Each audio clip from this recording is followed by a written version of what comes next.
me, the Deputy Chair, Mr Hayes, and Senator Kitching, and via teleconference I have Senator Fawcett and Ms Van Vakkenau. So thank you very much for joining us today. And Peter Khalil,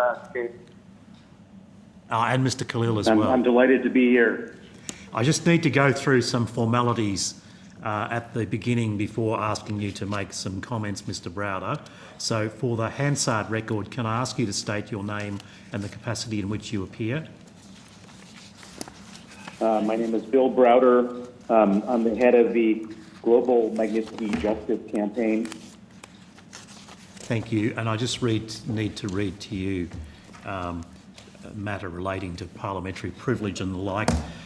So I advise you that although your evidence is protected by parliamentary privilege, this protection cannot be enforced outside Australia. I remind you of the obligation not to give false or misleading evidence. To do so may be regarded as a contempt of the Parliament. These are public proceedings, although the committee may agree to a request to have evidence heard in camera or may determine that certain evidence should be heard in camera. If you object to answering a question, you should state the grounds upon which the objection is taken, and the committee will determine whether it will insist on an answer having regard to the ground which is claimed. If the committee determines to insist on an answer, you may request that the answer be given in camera. Such a request may, of course, be made at any other time. Can I ask you to refrain from naming individuals who may be associated with current cases so as to protect their privacy? And finally, in accordance with the committee resolution of the 24th of July 2019, this hearing is being broadcast on the Parliament's website, and the proof and official transcripts of proceedings will be published on the Parliament's website. So once again, can I thank you for your submission and also for participating today, and can I ask you to make some opening comments? I'm delighted. Mr. Chairman, members of the committee, thank you very much for giving me the opportunity to speak to you today about the possibility of an Australian Magnitsky Act. In this difficult time with the coronavirus, I was supposed to be coming to Australia to testify in person. Obviously, I couldn't do that, but I'm delighted that the committee is carrying on with this important mission, particularly in light of the fact that while the world may be focused on the coronavirus, dictators and kleptocrats around the world continue to abuse human rights, and perhaps to a greater extent than they did before. And so this is now more important than ever that Australia moves forward with the Magnitsky Act. I'd like to briefly share my story and the short story of Sergei Magnitsky and how the Magnitsky Act came into being. So I, as you can probably hear, have an American accent. I was born in the United States, but come from an unusual American family. My grandfather was the General Secretary of the American Communist Party. And in my teenage rebellion, I decided to become a capitalist. When the Berlin Wall came down and I was looking to see what to do in my career, at the beginning of my career, I decided that if my grandfather was the biggest communist in America, I was going to set out to become the biggest capitalist in Eastern Europe. I moved to Russia in 1996 and set up an investment fund called the Hermitage Fund. It grew to become the largest investment fund in the country. And in the process of running my investment fund, I discovered that the companies that we were investing in, the public securities and companies like Gazprom and other major Russian companies, were being looted by the Russian oligarchs. The oligarchs were basically stealing all the money. And so in order to fight the corruption, I and my team set out to research how they went about doing the corruption, documenting it, and then sharing it with the international media. And we launched naming and shaming campaigns against some of the biggest Russian oligarchs and connected insiders. Those campaigns worked for a brief period of time, when Vladimir Putin first came to power, he was fighting with the same people that we were fighting with. And there's an expression, your enemy's enemy is your friend. However, at a certain point, so Vladimir Putin supported our efforts to stop this in various ways, and it was quite good during the period when he was supporting us. However, at a certain point, Vladimir Putin decided to win his war with the oligarchs by arresting the richest oligarch in the country, a man named Mikhail Khodorkovsky, the owner of an oil company called Yukos. He arrested him, put him on trial, and allowed the television cameras to film the richest man in the country sitting in a cave. This led to all the other oligarchs going to Vladimir Putin and asking him, what do we have to do so we don't sit in the cage? And Vladimir Putin's response was 50%. He wanted 50% of all of their assets, not for the Russian government or for the presidential administration of Russia, but 50% for himself. And at that moment, Vladimir Putin became the richest man in the world. And at that moment, all of my naming and shaming campaigns were no longer going after his own personal, were no longer going after his enemies, but going after his own personal economic interests. Subsequent to that, on November 13th, 2005, I was expelled from Russia as I was trying to fly into the country. I was declared a threat to national security. At that point, I evacuated all of my staff, and we liquidated our investment portfolio in the country. And I thought that that was the end of my time in Russia. It was the end of my time in Russia. However, it was the beginning of the worst nightmare you could ever imagine. 18 months after I was expelled from Russia, 25 police officers raided my empty office in Moscow. 25 more police officers raided the office of an American law firm that I used, and they were specifically looking for the stamps, seals, and certificates for the investment holding companies through which we had invested in Russia, which at this point were empty because we had sold all of our securities, but they didn't know that. They found all those documents at our law firm's office. They seized those documents, and the next thing we know, we no longer own our investment holding companies. Using the documents seized by the police, our investment holding companies have been fraudulently re-registered out of our name into the name of a man who had been convicted of manslaughter and let out of jail early by the police, presumably to put his name on these documents. At this point, I was worried not for my own economic interests because our money was already safe in the West, but I was worried about what the legal ramifications were if you had corrupt police officers making up criminal cases and working with convicted manslaughterers. I therefore went out and hired the smartest lawyer I knew in Russia, a young man named Sergei Magnitsky, to help me investigate and unravel this ongoing fraud. Sergei was 35 years old, and he was one of the smartest people I knew in Moscow. Sergei investigated and came back and determined that there were two parts of the scam. The first part was they wanted to steal all of our money, which they weren't able to do because our money had already been safely taken out of the country beforehand. However, Sergei determined that the second part of their scam did succeed. And the second part of their scam was that as I was selling all of our securities after I was expelled in the previous year, we declared a profit of $1 billion to the Russian government. And we paid to the Russian government $230 million of taxes on that profit.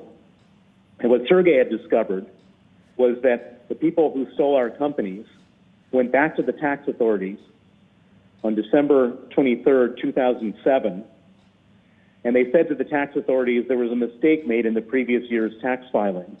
These companies didn't earn $1 billion, they earned zero, and they came up with a complicated way of trying to say that. And they said, therefore, if these companies earned zero, then the $230 million of taxes that was paid in the previous year was paid in error and should be refunded. They applied for a $230 million illegal tax refund on the 23rd of December, 2 days before Christmas in 2007, and it was approved and paid out the very next day, no questions asked. Sergei and I were convinced this must be a rogue operation, and we thought if this was just brought to the attention of the highest level of the Russian government, then the good guys would get the bad guys. We wrote criminal complaints to every different branch of Russian law enforcement. I went to the press, to the TV, radio, newspapers to tell the story. And Sergei gave sworn testimony to the Russian State Investigative Committee, their version of the FBI. We then sat back and waited for the good guys to get the bad guys. Well, it turns out that in Vladimir Putin's government, there are no good guys. 5 weeks after Sergei testified against the police officers who conducted the raid, the very same police officers he testified against came to his home on November 24th, 2008. They arrested Sergei Magnitsky, and they put him in pretrial detention. When he was in pretrial detention, he was then tortured to get him to withdraw his testimony. They put him in cells with 14 inmates and 8 beds and left the lights on 24 hours a day to impose sleep deprivation. They put him in cells with no windows and no heating in December in Moscow, so he nearly froze to death. They put him in cells with no toilet, just a hole in the floor where the sewage would bubble up. They'd move him from cell to cell to cell in the middle of the night. And the purpose of this was to get him to withdraw his testimony against the corrupt police officers. And they wanted to get him to sign a false confession to say that he stole the $230 million, and he did so on my instruction. Sergei was a man of incredible integrity, and for him the idea of perjuring himself and bearing false witness was more upsetting than the physical pain they were inflicting on him, and he refused. As a result, the pressure got greater and greater, the torture got worse and worse, and about 6 months in, his health started to break down. He developed terrible pains in his stomach, he lost 20 kilos, and he was diagnosed as having pancreatitis and gallstones and needing an operation, which was scheduled for the 1st of August, 2009. A week before his scheduled operation, they came to him again and again asked him to sign a false confession. Again, he refused, and in retaliation, they abruptly moved him to a maximum security prison called Butyrka, which is considered to be one of the most terrible prisons in Russia. And most significantly for Sergei Magnitsky, they had no proper medical facilities there. At Butyrka, his health completely broke down. He went into a terrible downward spiral. He was in constant agonizing, ear-piercing pain.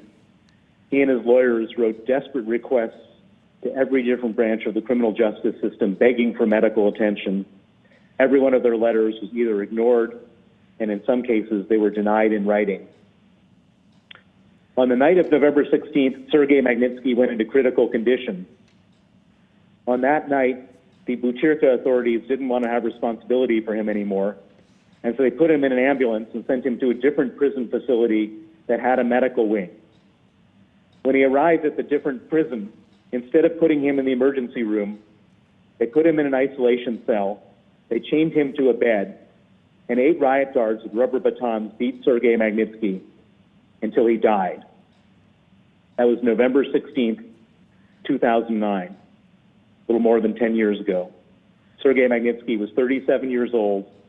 He left a wife and 2 children. I got the news of his murder the very next morning, and it was the most shocking, traumatizing, heartbreaking news I could have ever gotten. Sergei Magnitsky was murdered as my proxy. He was murdered because he was my lawyer. If he hadn't worked for me, he would still be alive today. When I was able to sift through in my mind and clear my mind from the heartbreak and hysteria of that news, I made a vow to his memory, to his family, and to myself that I was going to put aside all of my other activities, all of my business, everything else I was doing, and focus entirely all of my time, all of my resources, and all of my energies on going after the people who killed him to make sure they face justice. And originally, I thought that we could get justice in Russia. It was an incredibly well-documented crime. Sergei had written 450 complaints in his 358 days in detention, documenting everything that happened to him. Everybody knew about it. It was in the newspapers all over the world, in the newspapers in Russia. I figured that they would have to at least punish some of the low and mid-level executioners in this process. But nothing like that happened. The Russian government circled the wagons, and Vladimir Putin personally got involved in the cover-up of the murder of Sergei Magnitsky. He exonerated every single official who was involved. The Russian government gave state honors and promotions to some of the people who were most complicit. And in the most shocking miscarriage of justice, 3 years after murdering Sergei Magnitsky, the Russian government put him on trial in the first ever trial against a dead man in the history of Russia. It became obvious to me through this process that we were not going to get justice for Sergei Magnitsky in Russia, and we needed to get justice outside of Russia. And that's where I came up with this idea. I said to myself, the people who killed Sergei Magnitsky didn't do it for ideology or religious purposes. They did it for money. And those people, they did it for $230 million. And those people who stole the $230 million don't keep that money in Russia. They keep it in the West. They keep it in Swiss bank accounts, in London property, in Miami condominiums. They send their girlfriends on shopping trips to Milan and their children to boarding school in Switzerland and various other things like that. And that's when I came up with this idea that we might not be able to get them for torture and murder in the West, but we certainly have the jurisdiction not to allow them to use their money in the West, not allow them to travel in the West. And I took this idea originally to Washington, and I met with Republican Senator John McCain, Democratic Senator Benjamin Cardin, and I shared the same story with them that I'm sharing with you today. And I said to them, can we sanction the people who killed Sergei Magnitsky and tortured him? Can we ban their visas and freeze their assets in America? And these two senators said, yes, we can. And that became known as the Magnitsky Act. When they put it on the books as a proposed law in October of 2010, their phones started ringing off the hook from other victims of human rights abuse in Russia. And all of these other victims said, you found the Achilles heel of the Putin regime. Can you sanction the people who killed my husband, my brother, my sister, my aunt? And after about a dozen of these calls, these two senators realized they were onto something much bigger than one case. They had stumbled into the new technology for dealing with human rights abuse. They added 65 words to the Magnitsky Act to include all other human rights abusers in Russia.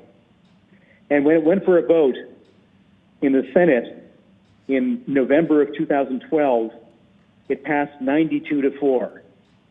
It passed the House of Representatives with 89%. It's the one thing that was truly bipartisan in American politics, and it became a federal law on December 14, 2012. Vladimir Putin reacted extremely harshly to this, and he banned the adoption of Russian orphans by American families in retaliation. And after that, he made it his single largest foreign policy priority to repeal the Magnitsky Act and make sure that it didn't spread to other countries. When my friends in the U.S. Senate saw this, when Senator Cardin, Senator McCain saw this, they said to themselves, instead of being in any way dissuaded or intimidated, they said, if Vladimir Putin is responding this way, then I'm sure other dictators in other countries from around the world should get equal treatment to Vladimir Putin. And that became the genesis of the global Magnitsky Act, which would apply not just to Russians, but human rights abusers and kleptocrats anywhere in the world. The global Magnitsky Act passed in December of 2016. Following that, the Canadian Parliament unanimously passed the Canadian Magnitsky Act. The Estonians, the Latvians, the Lithuanians passed Estonian, Latvian, and Lithuanian Magnitsky Acts. The British Parliament passed a British Magnitsky Act in 2018. The Kosovo Parliament recently passed the Kosovo Magnitsky Act. And I'm most delighted that Australia is now moving towards an Australian Magnitsky Act. And I believe that Australia should join the rest of these countries in having a Magnitsky Act. In doing so, it closes off the loopholes and makes sure that Australia doesn't become a haven for human rights abusers and kleptocrats when other countries are closed. And it's a way for Australia to join its partners, United States, UK, and Canada, and the Five Eyes in enforcing this important legislation. And it's an important moral position to take as a government and as a country. Thank you very much. Thank you, Mr. Browder. If I can just begin the discussion. Given that there's been a number of pieces of legislation now enacted in various countries, is there one which you would regard as the best or more model piece of legislation, given this has been developed over a number of years?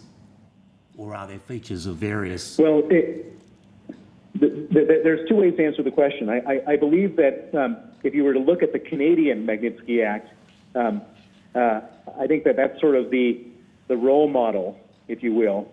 However, the Canadian government has been less robust in implementing their Magnitsky Act than the U.S. government. The U.S. government has, I believe, more than 190 individuals and entities on their global Magnitsky list, plus another 50 on the Russian list, whereas the Canadians are a fraction of that.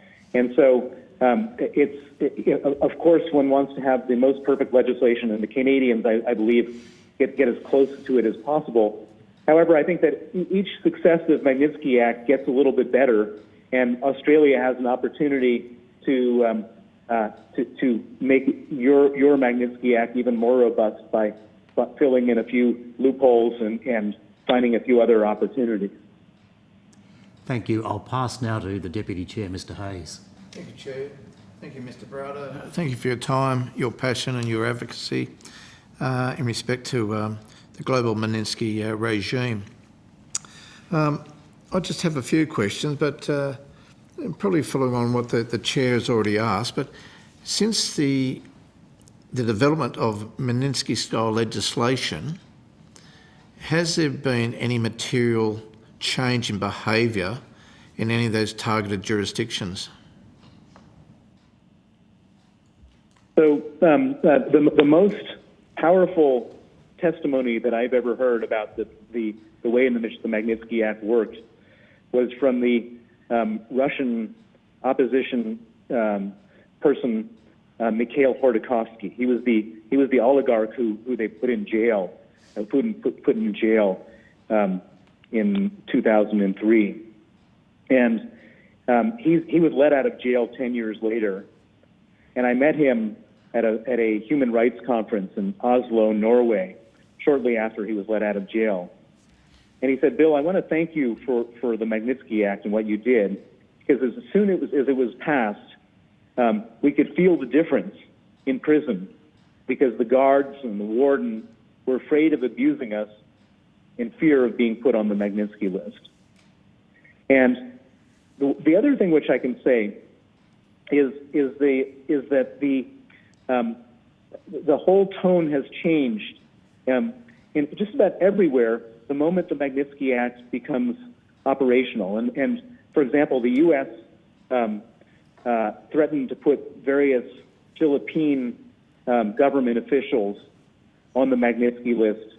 And you could see in the local press in the Philippines just an absolute sort of fear and apoplexy of the consequences of being put on the Magnitsky list. And I just want to point out what those consequences are, just so everybody understands that when you get put on a government sanctions list, like on a Magnitsky list, every bank in the world immediately gets that information. There are databases that all banks subscribe to that collect that information. And the moment you get put on that list, every bank in the world will stop doing business with you. And so, effectively, any person who gets put on a Magnitsky list becomes a non-person in the financial world immediately.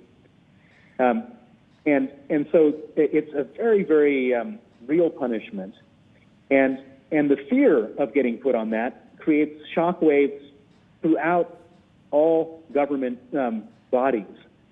And so it's hard to measure scientifically, but I can promise you that it creates a counterweight, and it creates a consequence, and it creates something that every bad person in the world thinks about when they consider doing bad things. Thank you. Look, the other thing I'd like to ask, and probably this goes to your business activity as in terms of investment, you'd be aware that most transactions that occur around the globe involve American banking agencies. So for various countries that have implemented the Magnitsky legislation, without the support of the Americans and their banking system, it'd be symbolic at its height, wouldn't it? It's simply just having Magnitsky legislation. Well, it's yes and no. So you're right that American. So the American banking system is the core banking system, which affects people. But the other thing which you should consider is that so let's say the Australians were the first government to sanction a certain individual. As I said, every bank would know that immediately. And then every bank would have to decide whether it was going to spread to other countries or not, whether other countries were going to follow the Australians. And no bank wants to ever be in the position of holding accounts for people who are going to be sanctioned by the U.S. government eventually. Because if they are, then they're in a terrible situation where, let's say it's a bank in Switzerland, and this is a real-life example. Credit Suisse in Switzerland held the accounts of one Russian oligarch who was sanctioned by the United States government. And the moment that person was sanctioned, the bank could no longer move that money, even though the money was in Switzerland, because they would be in violation of U.S. Treasury sanctions. And they didn't want to pay 3 times that amount of money in fines to the U.S. Treasury. But at the same time, by not moving the money, they were subject to lawsuits by that oligarch. And so the head of that bank most likely advised all of his account officers across the bank, let's make sure we have nobody who's ever on any of these sanctions lists again, because we don't want to be put in this damned if we do, damned if we don't situation. And so I would argue that the symbolism is pretty powerful when you sanction somebody, even if the U.S. doesn't sanction them. Thank you, Mr. Browder. Mr. Hill? Thank you, Mr. Browder. I've got a few questions. We've got a little bit of time.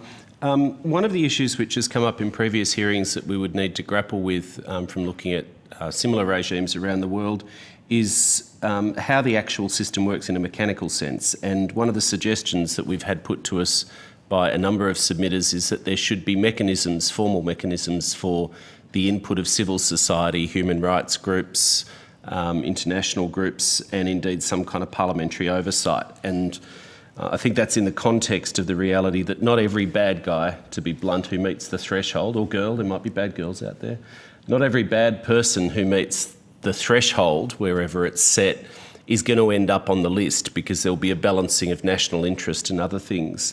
So the first thing I'm just curious about is whether you've got any comment on that tension between sort of where you set the threshold, that balance between national interest and the threshold itself, and whether there's a best practice set of mechanisms that you've seen or thought about for civil society input and parliamentary oversight. They're interrelated issues, although they're related but distinct. That's an extremely good question and an extremely important question. Basically, if you put a Magnitsky Act in place and it doesn't get implemented, that would be the biggest travesty of all. And this is something that we worried about very much in every country that we've advocated for Magnitsky Acts. And I should also point out that it's generally the position of every foreign ministry, of the State Department, of the Foreign Office in the UK, and everywhere else, not to rock the boat. So that there's always the position of the foreign ministry not to rock the boat, and therefore it would be and generally the foreign ministry is the one that has to implement this piece of legislation. Therefore, there needs to be some type of oversight in order for it to happen. And in the United States, and one further point before I get to that, one further point is that of course it's within the discretion of the government to do this, and there are situations and times when for security reasons or national interests, people shouldn't be sanctioned. Having said that, it can't be allowed. The government can't be allowed to just ignore this without some type of oversight. And we recognized this in the United States when this was being designed. And they created a mechanism called the congressional trigger. And the congressional trigger is basically a mechanism which said that in the U.S. Congress, if the two most senior people in any of 6 committees, the Foreign Affairs Committee, the Intelligence Committee, and other committees, were to write a letter to the State Department saying such and such person should be sanctioned, that would require then the U.S. government to respond and say yes, and they had 120 days from the date of that letter to respond, yes, we've sanctioned the person, or no, we haven't, and here's the reason why. And in doing so, and I should point out that this is meant to be bipartisan. So you have to have the senior person on the committee, the chairman of the committee, and then the ranking member, and that's always from a different party. And in doing so, that took away any partisanship from the whole exercise, but it allowed congressional oversight or parliamentary oversight in your own terminology to hold the government's feet to the fire.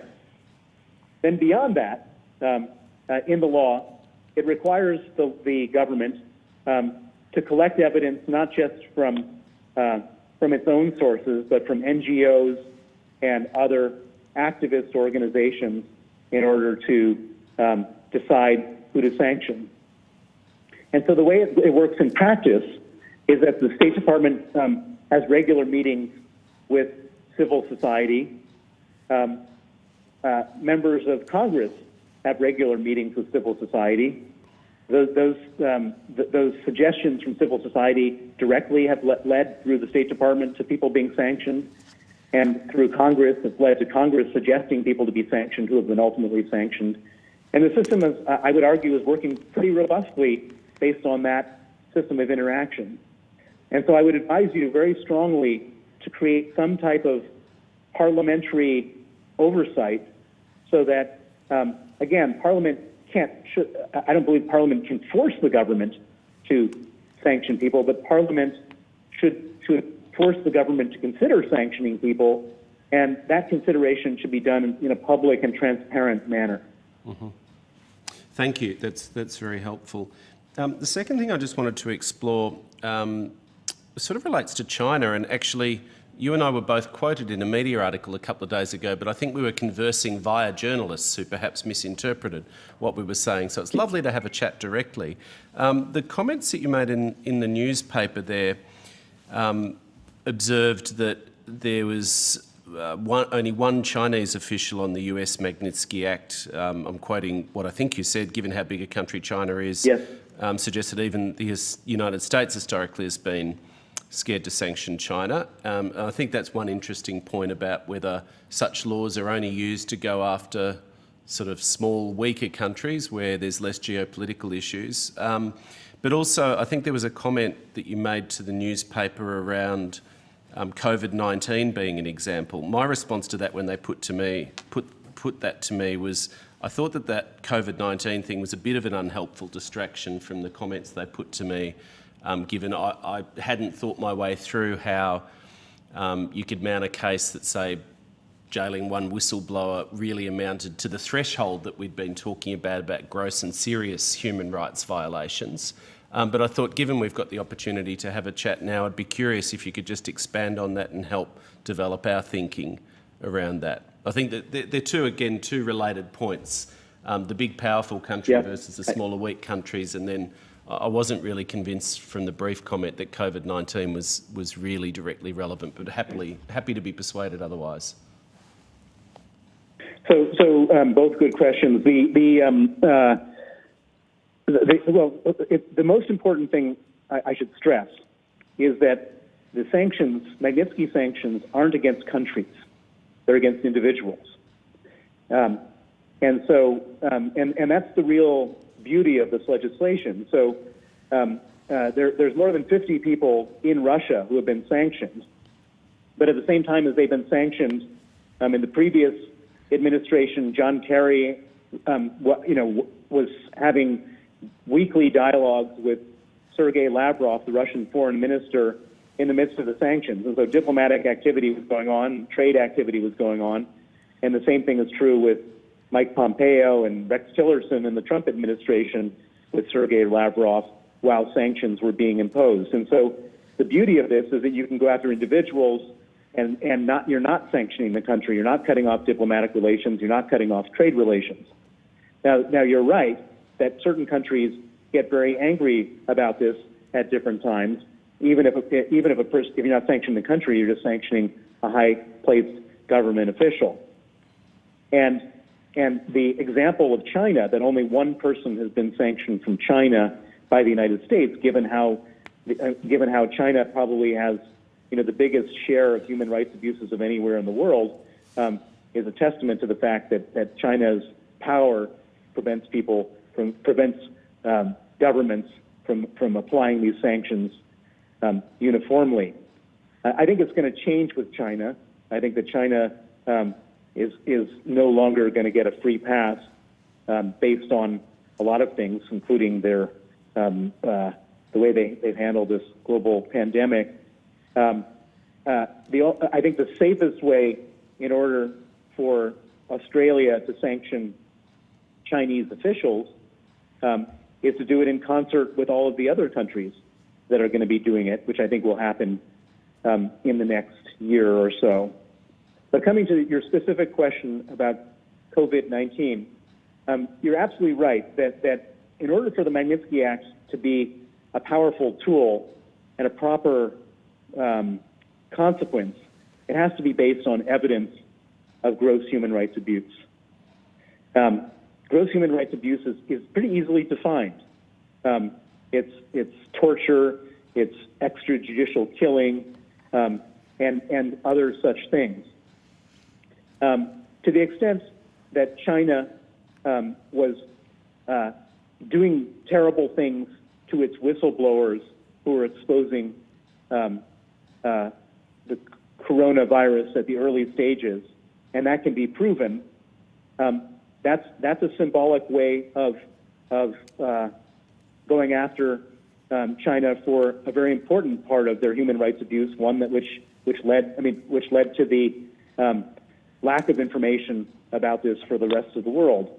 I think if one is too general about these sanctions, then they lose their power and they lose their legitimacy. And so I don't disagree with you that one has to be very careful about this. But if one can prove that a whistleblower was tortured, or that if that whistleblower's life was ended prematurely because they were in prison and couldn't get medical treatment or some other such thing, then that's a perfectly reasonable way in which to apply the Magnitsky Act.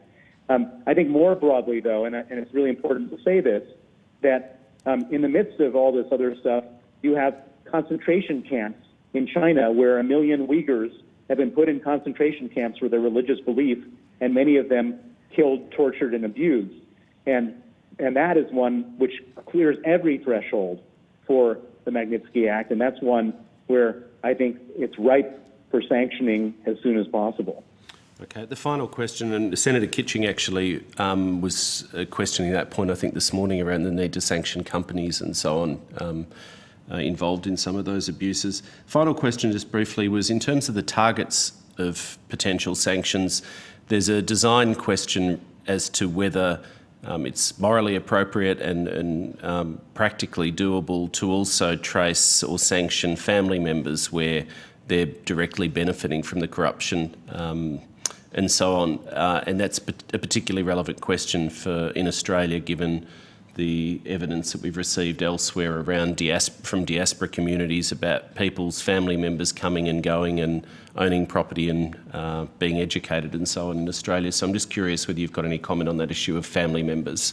I think as someone said, you've got to be careful not to punish someone for the sins of the father, but again, there's a tension there. Well, so first of all, I think it's very important that the Magnitsky Act applies to gross human rights abuse and corruption, high-level corruption. And that's how it's defined in America, and that's how it's defined in Canada. And the reason is because corruption and gross human rights abuses are all highly intermingled and interlinked. In the case of Magnitsky, he discovered corruption and he was killed for discovering it. Many other cases, it's all the same thing.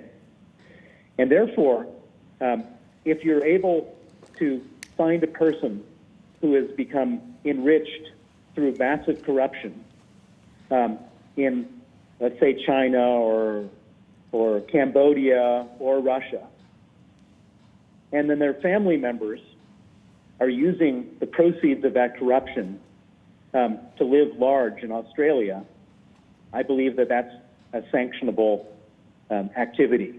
And that is sanctionable in the United States, and that's sanctionable based on the Canadian law.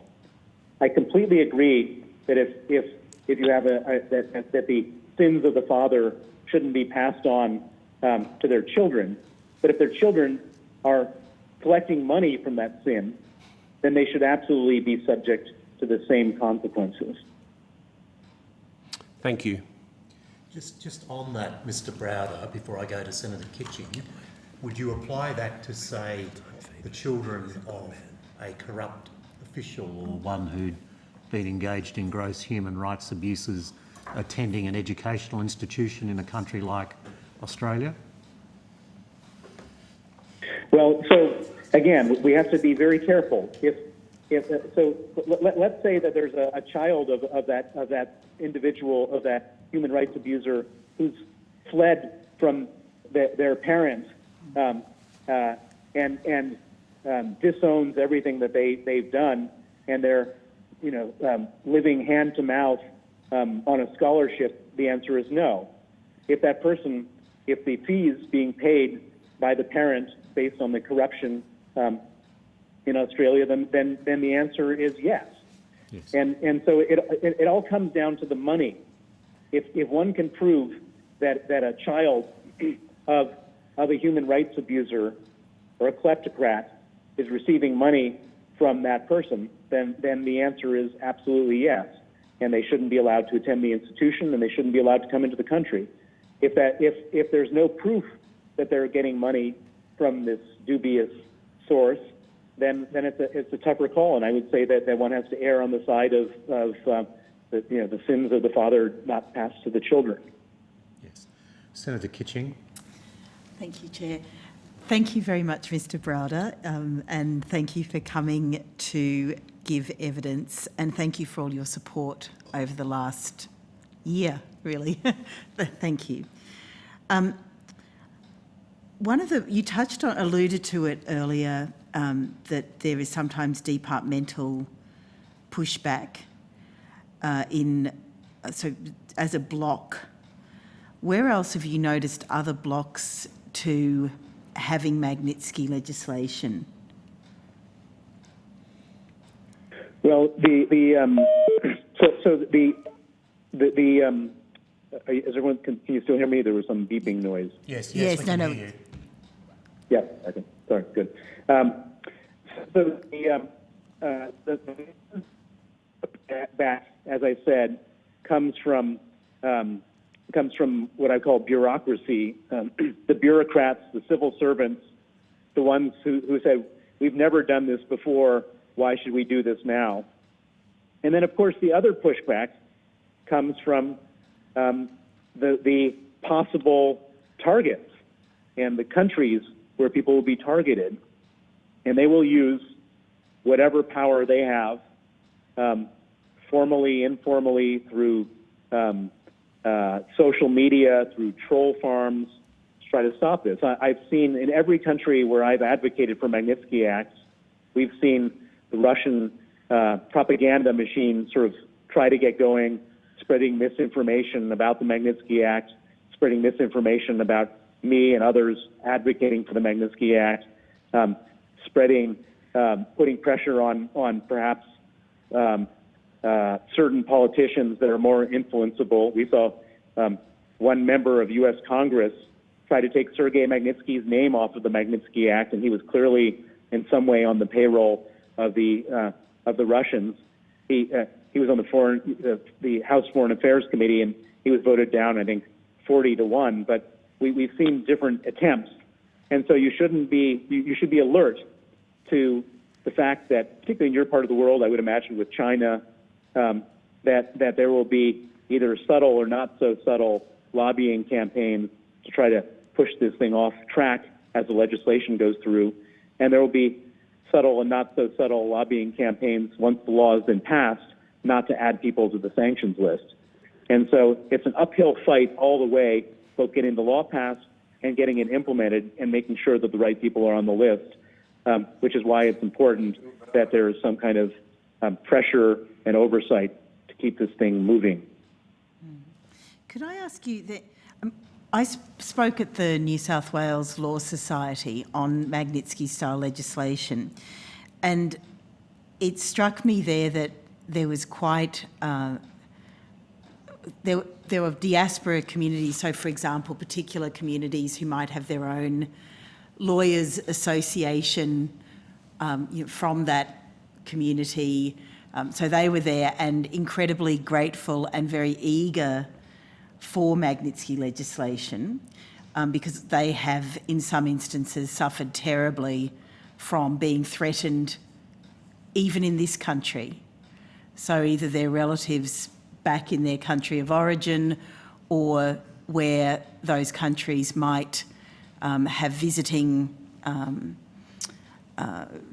politicians or visiting defence officials from their country of origin might come here and cause problems in people who have settled very peacefully and very productively in this country. But there were also, obviously, it was the New South Wales Law Society, so there are also lawyers there who are in large law firms that structure assets, and I could feel that there was pushback from some of those lawyers, and certainly there was also a lack of enthusiasm from some academics, legal academics, because they're trying to design a perfect system. How is the best way to counter both the lawyers who are engaged in asset structures and academics wanting perhaps the perfect to be the enemy of the good? Well, it's a good question. So, but it's very straightforward. I mean, the question is a simple question. Should Australia allow torturers and murderers to come into the country or not? That's the question. And the obvious answer is, and there's nobody who can get on the other side of this question to say, yes, they should be allowed in. Of course they shouldn't be allowed in. It's absurd to think that torturers and murderers should be able to come to Australia. Then the question becomes, okay, if we all answer they shouldn't be allowed in, then how should we put this in place? And the answer is it should be put in place in a way where there's proper safeguards, so if somebody isn't a torturer and murderer, they have legal recourse to prove that they're not so that they can get off the list. And it should be put in place in a way that is clear, easy to understand, and transparent for the business community so they don't engage in business with people who are torturers and murderers so they don't get trapped in this net themselves. But there's really no possible legal or moral argument to not do the Magnitsky Act. And then once you get into the details, then you just have to do it as best as you can. And it's not as if there's no precedent. We have 7 other countries. Actually, there's 9 countries because Jersey and Gibraltar have also joined in. So you have 9 countries that have created legal precedent. And so every law is going to be complicated to put in place, and you want to do it as best as you can. But there's no reasonable argument I can see that you shouldn't do this, and it just needs to be done properly and thoughtfully. I agree with you. You raised the instance where someone didn't want the name Magnitsky attached to legislation. You do feel it's important to keep the name of Sergei Magnitsky attached to a targeted sanctions legislation as part of a global brand? At this point, yes. At this point, Magnitsky has become, it's sort of, in the world of human rights, it's become a verb. Yes. So like when you look for information, you Google something. If you want to sanction somebody, you Magnitsky them. And so it would be, because 9 other countries have Magnitsky's name in their legislation, not having it would be effectively a political gift to Vladimir Putin, who desperately doesn't want the name on anyone's legislation because it's a reminder of where this thing originated from. To not have his name on it would just basically be a political gift to Vladimir Putin, and we can't allow that to happen. I agree. Harasho. Thank you very much, Mr. Browder. Ms Van Vakkenau.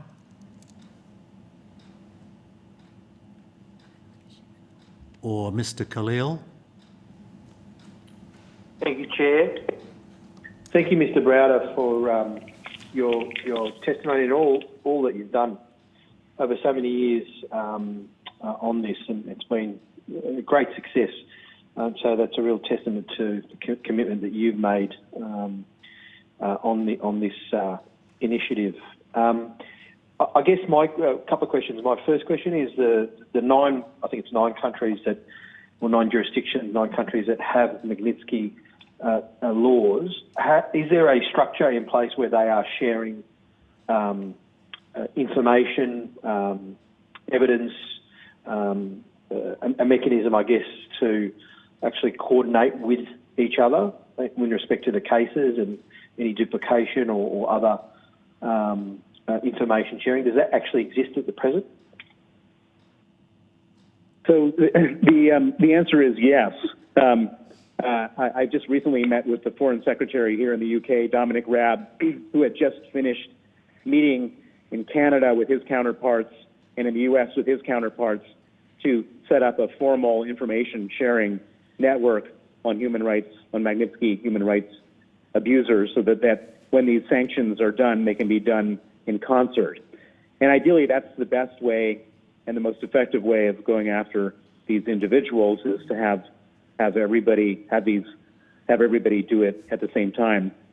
Now, of course, as we've gone around the world advocating for Magnitsky Act, it's been what I would call sort of a guerrilla warfare operation, where we're, I'm not government, I'm just an activist, and we're sort of taking our successes where we can get them, and they're not always exactly identical. Different countries have different provisions. So, for example, Canada, the Canadian Magnitsky Act goes after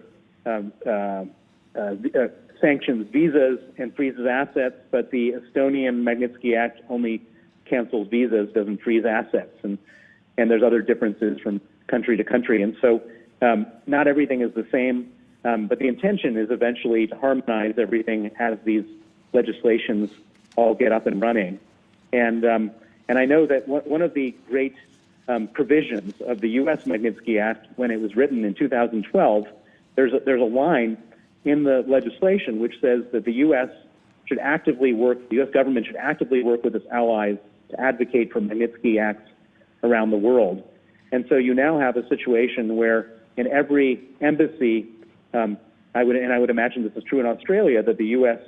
Embassy and the U.S. government is involved in briefing the Australian government And I would imagine that there are officials from Treasury and State Department who have been there or will be there to work with your government on this, because that's part of their mandate. And I know that the Canadians have had the same thing from the United States, and I would hope that as this thing develops, I would hope that after Australia develops this, maybe even put a provision in your law that you work with other countries to advocate for Magnitsky Acts around the world. Thank you very much. Ms. Van No Bakkenau. further questions, Chair.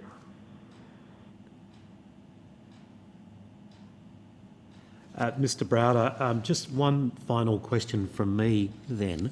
And in a sense, I'm playing the devil's advocate, but is there a danger in this type of legislation that the persons who are targeted for sanctions tend to be mid and low level operatives in political systems, and that the real culprits are never targeted, and in any event they can just find other mid and low level operatives to do their dirty work for them? Well, that's always been the fear, and there's definitely a danger of it. But it's interesting, if you were to analyze the U.S. Global Magnitsky list, they've really captured some excellent people in terms of bad guys and bad women. And to share a few great examples, there's a guy named Dan Gertler. He's from Israel, and he's been involved in all sorts of alleged terrible activities in a number of African states in which the corruption has led to terrible atrocities and human rights abuses and so on. And the African states were never strong enough to do anything about him. And in fact, many of them didn't want to, because the heads of state were benefiting from this alleged corruption. And the international community couldn't do anything because they didn't have jurisdiction. And so the U.S. put him and every one of his companies on the global Magnitsky list, and made it almost impossible for him to carry on the bad actions that he was taking. And I view that as being, and he was a real big fish. Another example is in South Africa. During the Zuma government, there was incredible amount of graft and corruption and terrible stuff going on in South Africa, in the Zuma government, which was being orchestrated by the Gupta brothers. And everybody in South Africa they even created a new word for what was going on. It was called state capture, where the state was being captured by these private individuals who were taking all this money. And again, the institutions in South Africa never had the capacity to go after the Gupta brothers because they just weren't strong enough. And the U.S. added the Gupta brothers, who were like the most famous corruptioneers in South Africa. And it was remarkable. The Magnitsky Act and all of our efforts got a standing ovation from afar from every regular South African person that saw this happening. And so these were not little people. These were the biggest people, and people that were truly high-value targets. Now, there are also mid-level people as well, but this legislation has been used powerfully against some of the biggest fish out there, and I think it will continue to be. Yes, thank you. Mr. Browder, can I thank you again for your submission to our inquiry, and also for being able to have this discussion with you this afternoon, our time, morning I believe it's your time in London. We greatly appreciate the discussion and your continuing commitment to the spread of this type of legislation around the world, and I'm sure that that commitment will be reflected in our deliberations and hopefully our final report to the Parliament. I'm grateful for the work you're doing. Thank you for this opportunity, and God bless. Thank you. Have a good day. Thank you. Thank you.